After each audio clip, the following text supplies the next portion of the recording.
जो जैसन करता है वैसन भोगता है। और महादेव कब क्या चीज में और कौन चीज से उनको तुरंत परीक्षा ले लेते हैं, कुछ तो कोनो समझ में नहीं आते हैं।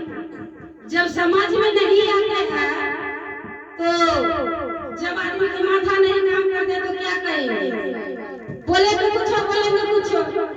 तो इसलिए जे देखिए जो बेटा जो शादी करके आए मेरे बहना के, तो सोचा कि मेरे घर में बहू आए हैं, जे टाइम से एक रोटी बनाएंगे भाई, आधी रोटी बनाएंगे तो हमारे बहू खिलाएंगे। लेकिन देखिए जब बेटा ही नहीं तो बहू कहाँ से आएंगे, कहाँ से आएंगे।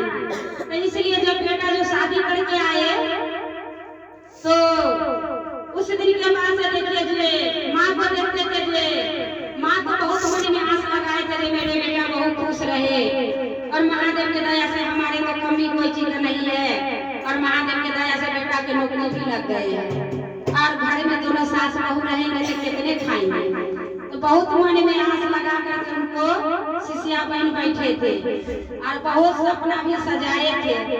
लेकिन देखिए जी उनको क्षण भर में सारे सपना भी टूट गए और मन के आस भी टूट गए।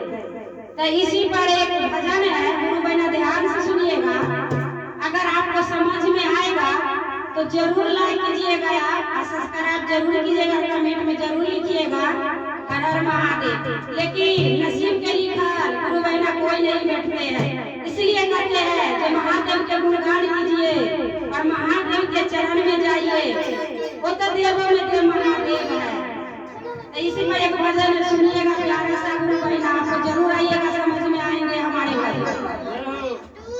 आज